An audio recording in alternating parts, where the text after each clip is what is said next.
Everybody, thanks very much for coming. As is traditional, I'd like to acknowledge the traditional custodians of the lands and waterways in which we're passing today, and thank the elders past, present and emerging for their knowledge and wisdom. And today we're on Camaraga lands.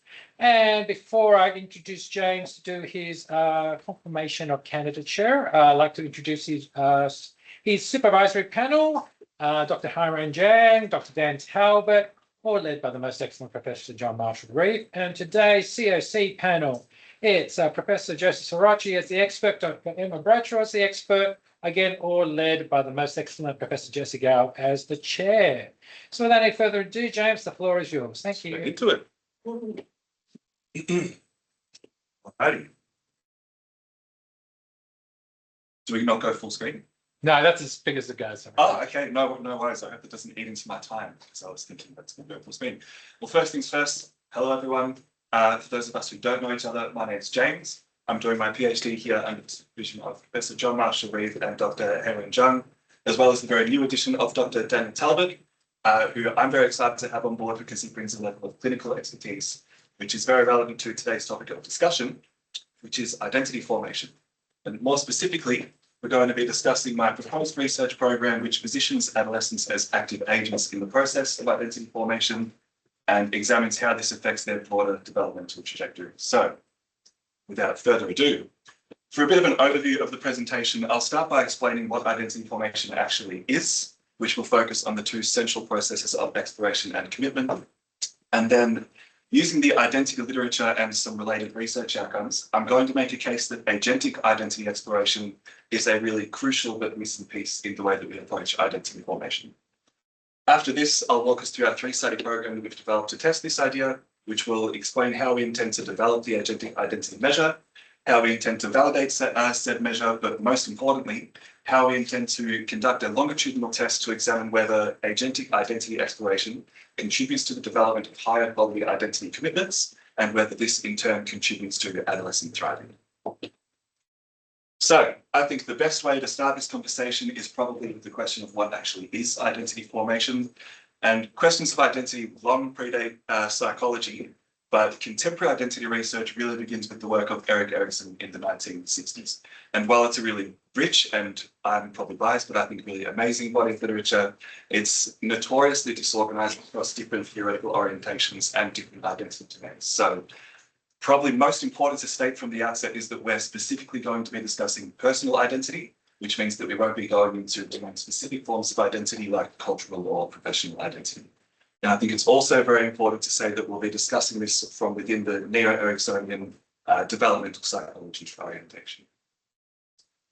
So, identity formation is largely understood through the two central processes of exploration and commitment. So when we talk about identity formation, what we're really referring to is the lifelong developmental task of exploring different identity alternatives and forming commitments to that which orients you in life, which typically refers to values, interests, beliefs, goals and roles, and so on.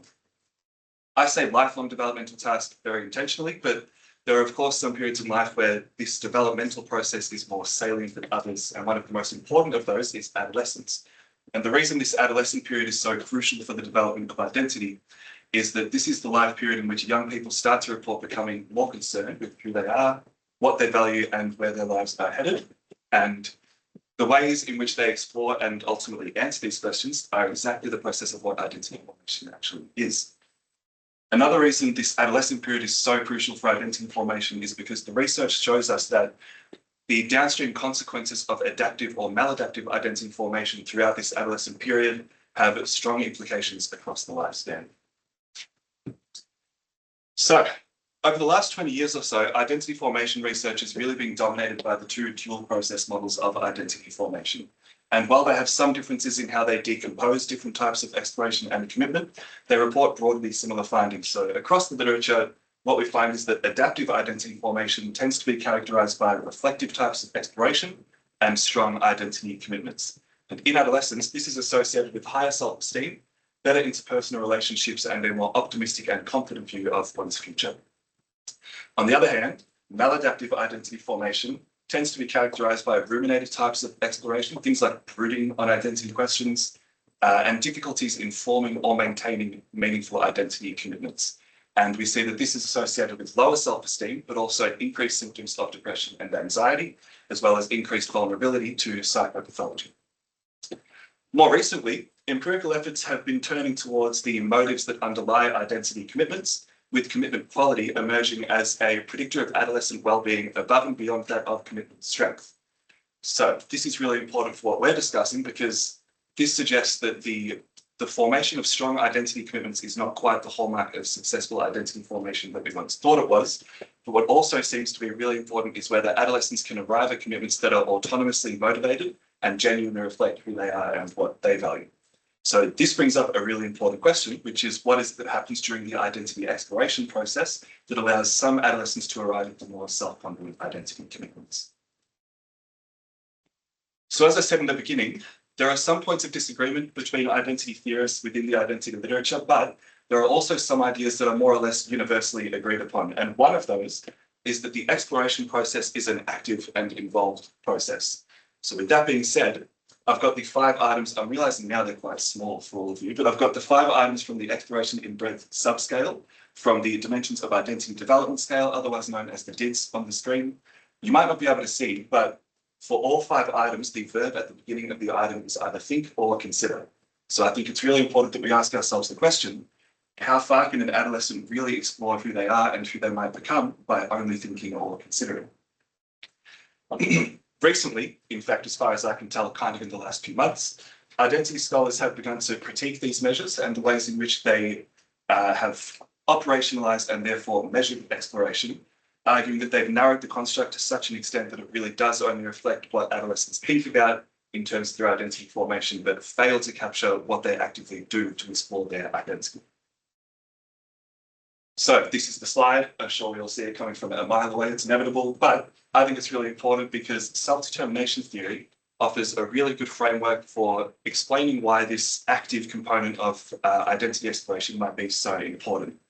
So from the self-determination theory perspective, identities are socially acquired roles, values, goals, and affiliations that vary in the extent to how fully they've been internalized and integrated into the self.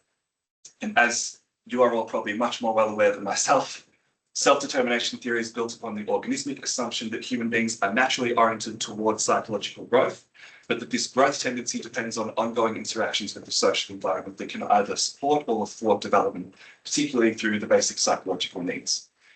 This view of identity is really well supported by a body of empirical research, I think really high quality research. It's longitudinal, it's more rare than you would expect in identity formation. But more importantly for this conversation, self-determination theory and neo-Ericksonian identity theory both share the common assumption that human beings are active contributors to their own development, rather than passive recipients of their environment that are determined by their surroundings. So this is very important for our conversation because this is not so well reflected in the identity research. However, I think we can draw a really closely related model as to how adolescents can influence their environment to recruit more supportive conditions for their development by looking at agentic engagement. So I'm sad you've already seen this now, but last week I gave a little run through of this presentation to our small research team. And one of John Marsh's small bits of feedback was that it's really nice to show a photo, a nice finishing touch, a photo of the key theorists. So since we're talking about agentic engagement, this is courtesy of Professor John Marsh. I think that's a nice touch.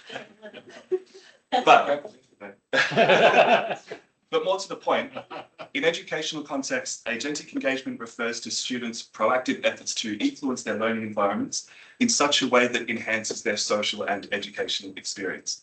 And this work is really important because it shows us that students can and do actively influence their environment to recruit more supportive and need-satisfying social conditions. While this is developed primarily in educational settings, the implication here is really important for identity formation because it shows us that as self-determination theory and neo-Ericksonian identity theory both suggest, students or adolescents are not recipients that are determined by their environment, but they actually play a role in a self-initiated active role in bringing more supportive environments into being in the service of their own development, which is very important for what we're talking about. So to wrap all these ideas up, we have good evidence that identity commitments are really important for adolescent well-being, and we also have good evidence that the exploration process is essential to arriving at high-quality identity commitments. But what's missing from this is the agentic pathway that's present in the identity literature, but absent in the research. So, building on the theoretical foundations, but also some related research outcomes, I'm proposing that students engage in agentic identity exploration as a self-initiated pathway of development within this process of identity formation.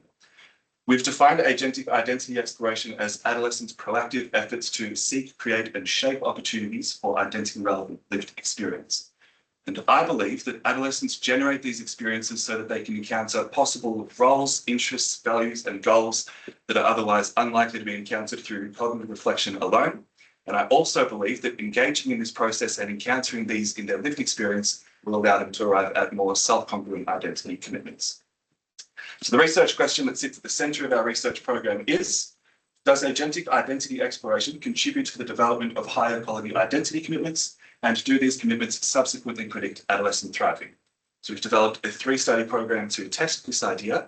Now that all of those words are out there, I will happily walk you through it, although the first two I'm nervous about your responses to, because I know this is your thing. So the purpose of study 1 is to develop and refine a brief agentic identity measure. And just to remind us all of what we're trying to capture, we've defined agentic identity exploration as adolescents' proactive efforts to seek, create, and shape opportunities for identity-relevant lived experience. So our items need to reflect those 3 facets of seeking, creating, and shaping. So I've developed 21 items to reflect those facets, which means we have 7 for each facet. And within each 7, I've tried to evenly disperse identity content. So values, interests, roles, goals, and so on. I'm again realizing now these are so small for all of you, but these are the 7 items for seeking. And an example of seeking behavior could be something as simple as attending a university open day to explore some future possibility of study that might suit your interests or expand your interests. The next 7 items are for creating. And I think a good example of creating is, because it's something I would have done when I was an adolescent, is starting a band, because you'd like to examine whether music is something you'd like to pursue, an interest you'd like to pursue in the future, but your school doesn't offer a music program. Lastly, these are the 7 items to reflect shaping. And an example of shaping could be someone who's on work experience and asked to try a different role within the workplace because they think it might suit their interest better or expand their interests a little further. So this will be a cross-sectional study in which we'll have our participants complete a single online questionnaire, which will contain our agentic identity measure, as well as a small set of anchor measures for item testing. To conduct this study, we'll need to recruit 300 participants, which we'll do through an online research panel. And the reason for an N of 300 is to meet the standard guidelines for an exploratory factor analysis with 21 items. And the reason for recruitment via an online panel is mostly due to feasibility, which I say primarily in terms of getting good quality data, but in a timely manner for feasibility. Very conveniently, this is an absolute miracle. My wife works for the research panel that Qualtrics and Prolific both use to access Australian adolescents. So we have a voice on the inside. I also hear we have mates rates. I don't know how much it does, but I hope in all of your eyes and in this meeting, the feasibility just went up. With that being said, the data analysis will happen in 3 stages. So firstly, I'll conduct the item level checks, which will involve looking at the response distribution, skew and kurtosis, and looking for any floor or ceiling effects, followed by the exploratory factor analysis, where I'll examine the factor structure of our measure. And I anticipate that our retained items will load on a single factor, with the unifying feature being something like self-initiated efforts to generate identity-relevant experiences. However, I don't know, but that's the purpose of the exploratory factor analysis. So we'll see. Lastly, I'll look at the pattern that emerges in terms of the correlations between our measure and or our items and some surrounding measures. So I expect that our items will correlate positively with exploration in breadth, agentic engagement, and need satisfaction, and negatively with A motivation. The big 5 personality traits also play a role here, because some of our items, even though they were too small for you to read, they mention social behaviours and self-initiated behaviours, and I think it's important to show that they're not just remeasuring extroversion or conscientiousness. But just to reiterate, they will be item level checks, just the item criterion. The validation is reserved for study 2. So the purpose of study 2 is to validate our newly developed measure in an independent adolescent sample. And to do this, we'll need to recruit a further 200 participants, again through an online research panel, with the same age and eligibility criteria as study 1, but with everyone who took part in study 1 screened out. So to look into the, I should say the N of 200 comes from an a priori power analysis to support the confirmatory factor model with 6 retained items, which anticipate, but again, we will see.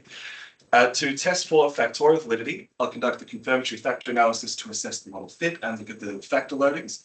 And then to test for convergent validity, as you probably can't see in the too small figure, I'll look at the correlations between our agentic identity measure and these constructs in the box on the top and the constructs in the box on the bottom. I'll be looking for a negative correlation there. To test for discriminant validity, I've deliberately chosen the three constructs which I think pose the greatest risk of redundancy, which are exploration in breadth because it shares the exploratory content, but also need crafting and agentic engagement because they both share that self-initiated proactive behavioral expression. However, I'm confident that our measure is distinct based on the theoretical justification that we've made. To test for predictive validity, I'll be looking at, looking for positive relationships between our agentic identity measure and our two measures for identity, commitment, and quality. And then lastly, to test for incremental validity, I'll be using hierarchical regression to examine whether our agentic identity measure can account for unique variance in commitment quality above and beyond that of exploration in breadth, which, just to reiterate, is that reflective exploration we're looking at on about slide 5 with thinking and considering. So it's important to show that our agentic exploration can account for something unique that reflective exploration does not.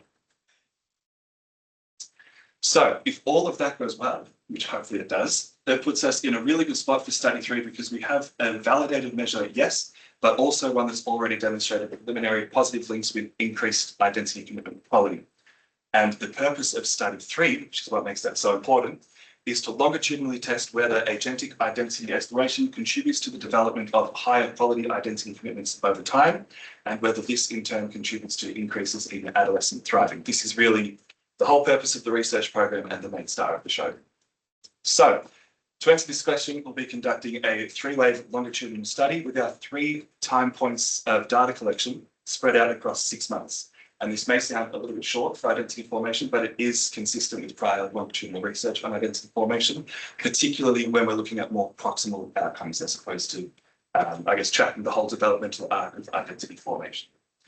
To test this specific model, we will need at least 300 participants, which I calculated by conducting a Monte Carlo power analysis of the N+, using population parameters from prior longitudinal research, which might sound normal for you guys, but that was probably the hardest thing I made. It may need some revising, but it's a good place to start. But more importantly, I'm anticipating what's the word? Attrition. I'm anticipating an attrition rate. I was thinking retention. Attrition rate of 30% per wave of data collection, which means at the time of data collection 1, we'll have to recruit 600 participants in order to anticipate a retained sample size of 300 at time 3 to support the hypothesized model. To test this model statistically, we'll be using structural equation modeling. I can see you making notes and it's making me stress. We'll be using structural equation modeling, which means that we can estimate the full system of pathways while controlling for earlier levels of each construct, which is obviously very important when we're looking longitudinally at a developmental construct. I've been excited for this slide the whole time. I think it's really cool. It's probably just going to be me, but I'm really excited about the way that we're measuring commitment quality and our outcome variable at adolescent thriving, because both of these broader constructs that we're indexing in specific ways. So for commitment quality, what I'm interested in is, yes, whether adolescents can arrive at identity commitments that reflect their true interests and values, but also do they arrive at those commitments because they're autonomously motivated? So we'll be measuring commitment quality with identification with commitment, the subscale from the DIDS, and also the motives for identity commitment scale. What this means is we're approaching identity commitment quality not only from an angle of do my commitments reflect my true interests and values, but also do I hold those interests and values because they're personally meaningful and not just because they were externally imposed, which I think is really important. To measure adolescent thriving, we're trying to capture what the literature suggests is an adolescent who is thriving, which I've gathered from a series of systematic reviews, but primarily a recent one, which suggests that a thriving adolescent is someone who has positive regard for themselves and their life as it currently is, but also for their future, and also an adolescent who has constructive and trusting relationships. So we'll be indexing adolescent thriving across the 2 domains of personal adjustment and social functioning, and we'll be measuring personal adjustment with life satisfaction, hope, and self-esteem, and social functioning with trust in parents and trust in peers subscales of the IPPE. So, moving into, I guess, the meat and potatoes of this study, Our first hypothesis, which John Marshall's advice was to make this red and bold, and again, I can really see why it's hard to see on this screen, but our first hypothesis proposes that agentic identity exploration at time 1 will predict increases in identity commitment quality at time 2 above and beyond that of exploration in breadth. So that's the whole reason for exploration in breadth being part of the model. Once again, it's really important to show that, especially longitudinally, our agentic type of exploration predicts something unique about identity commitment quality that the reflective type of exploration does not. Our second hypothesis proposes that time 2 identity commitment quality will predict increases in time 3 adolescent thriving while controlling for earlier levels of adolescent thriving. So that's our main hypothesis regarding the outcome of thriving.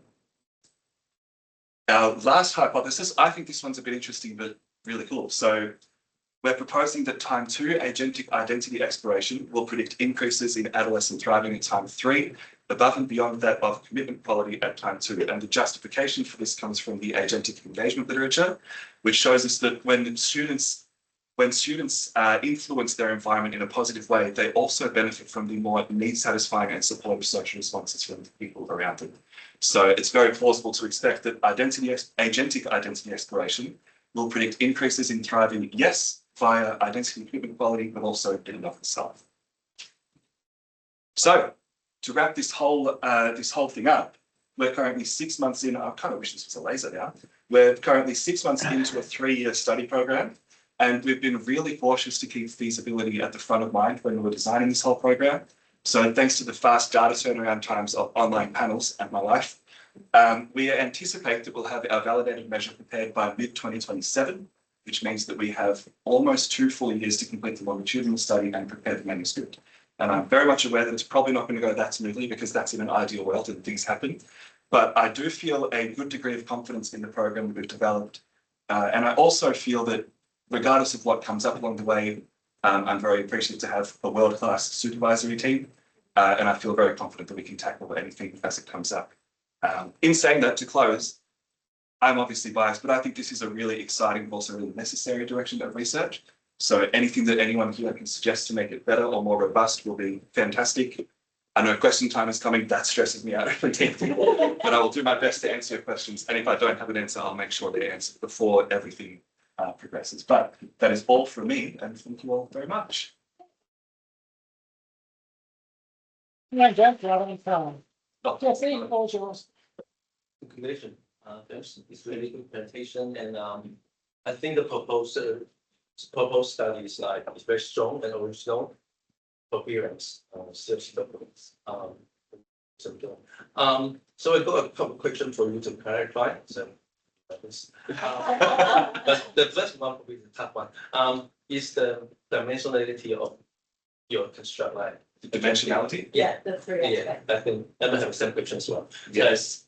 In the introduction, you said that, okay, so the agentic identity exploration include batch-free behavior process, right? Shaping, seeking, and creating. And then, as you showed in the figure and study 2, and you try to create a unique dimensional construct, based on 6 items, and 2 items cover 1 dimension. Yes. So I think it's good for us to hear the story about your agentic identity exploration method is it represent distinct dimensions or just a unique dimension of single construct? It's a good question. So I'm definitely open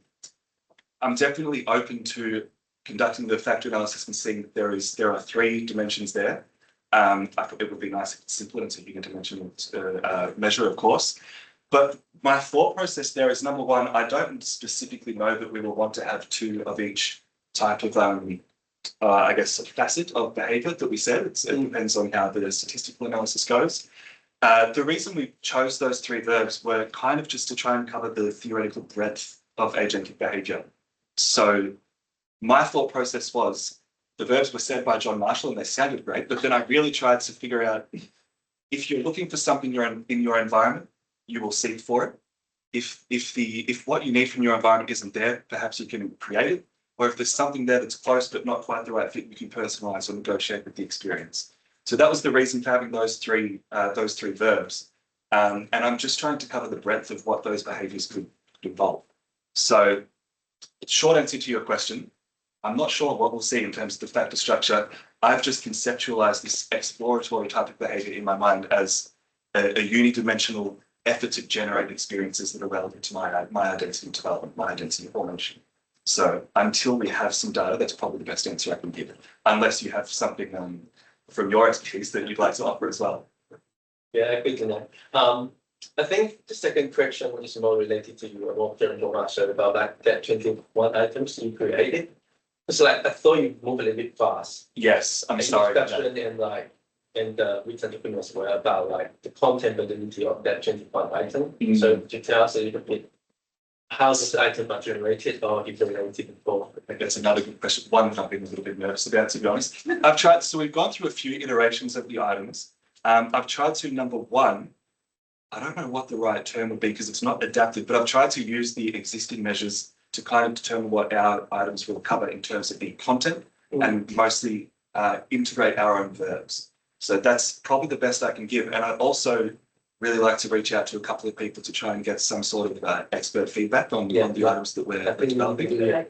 Before you do the analysis. Yes, yeah, which luckily enough, I didn't realize this was kind of celebrity status, but at the SCT conference, I was chatting to Bart Sonens about his work in identity, and he was really excited, and we've shared a couple of emails. And I think if he's feeling friendly, he might be willing to lend his eyes to look over them. But there's a few people that we can get in touch Yeah, I think with. that's the item before you. Yes, That and you like the exception and I completely agree. I also, for my own fears, I would hate to get to the end of this and think we've chosen the wrong items. And yeah, again, from my own experience in the future, but absolutely, I think you're bang on. That's really important, and good to know it's also important in your eyes. So I've got one more question. Could you move to your study screen? This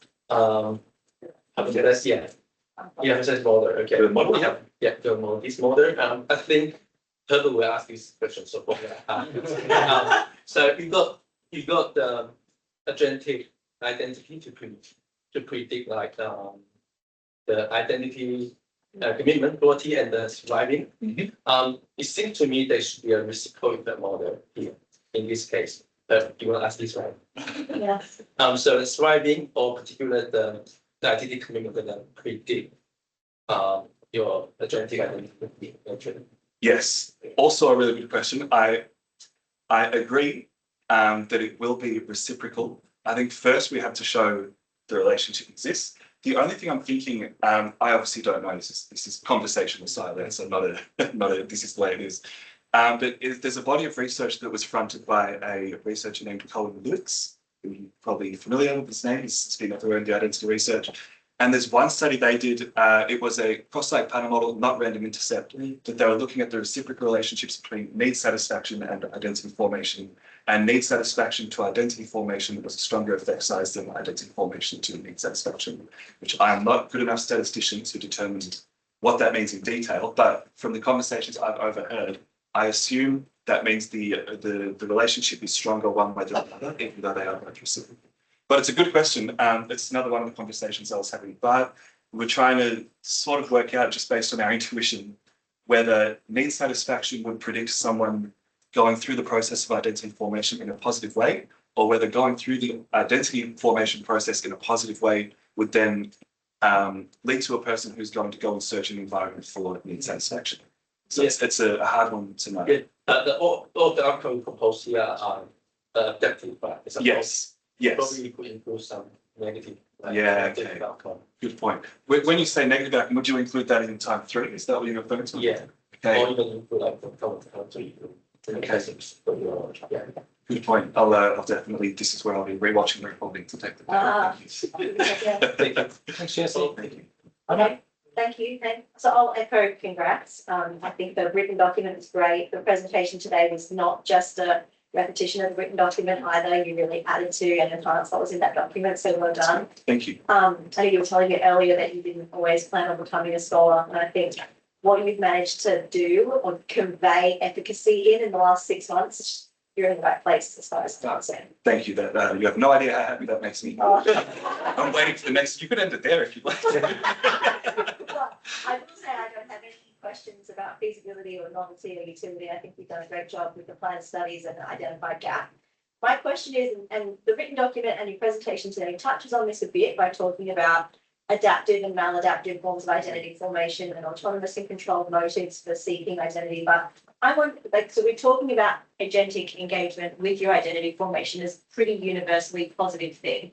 Similarly, you mentioned need crafting as well, and I have this same question about need crafting. Is it, I might refer to the meaning literature to make my point. There are two types of meaning that we operationalize, search and presence. Presence is universally positive, but positively correlated with stuff. Search is really mixed. If you are searching and clinging for meaning, it can be a real problem. Okay. So I have similar wonderings about agentic engagement and about need crafting too. Could it be clinging and kind of saccharine to be like trying and failing, and is it possible that there are adaptive and maladaptive forms of agentic engagement? That's a great question.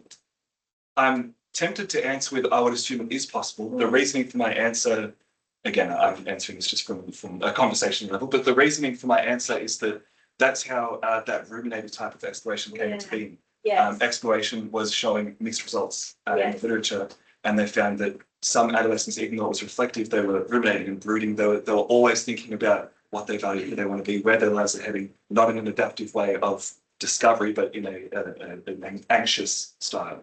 And I think that probably could exist in a behavioural sense as well. That's right answer. That's the answer I came to when I posed this question to myself. I wonder how it could be like accounted for in the model. I suspect any heterogeneity you find in your effect is going to be that agentic engagement is in the main a pretty good thing to do, but for some people maybe not so much, and it would be cool to be able to dive into why that might be. It's a great question. I'm tempted to follow up with other questions now inside the conversation, but I won't because I'm sure Also, this question. yeah. But thank you. Yeah, good question. Very good question. Thanks, Emma. Joseph? Yeah, thanks. That's a great talk, and I think it's a really important topic. I really like the idea of developing identity, not through thinking, but through actually exploring life. And you've got this new construct, and one of the questions I want to ask is, you've got two constructs already in the literature that look a lot like it. I looked at the items, need crafting and agentic engagement look a lot like what you're measuring. But then when you get to the incremental validity test, you control for exploration breadth and exploration depth, but you leave those two things out, need crafting and agentic engagement. Walk me through that decision, why your construct doesn't have to add something above need crafting and agentic engagement.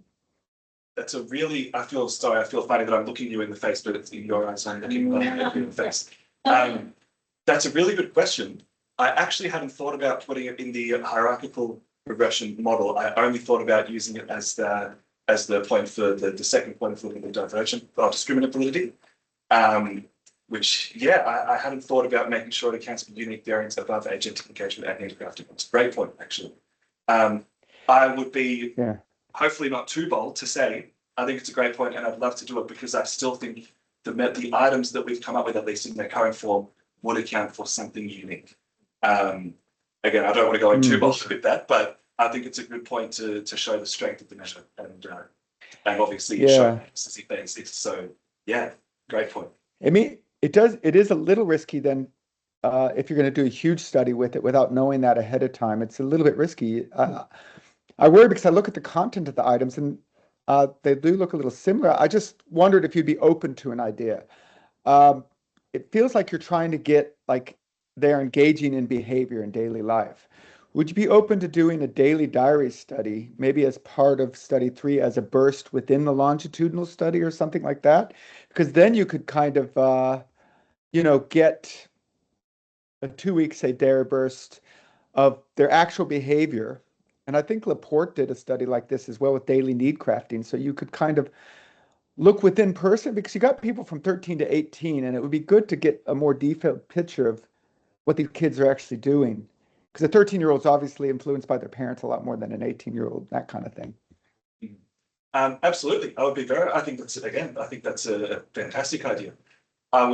I guess pending feasibility, that would be my only hesitation. But if we could make it work, I know we've been discussing a few different options for recruitment as well in terms of the sample.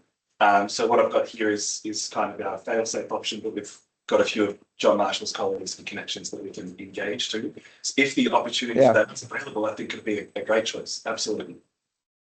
Yeah. Yeah. Thank you. Thanks, Joseph. Open to the floor.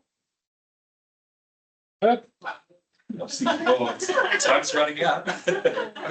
A couple of thoughts. The issue about a 3-factor versus a 1-factor. Maybe one of the things you want to look at is a formative versus reflective measure.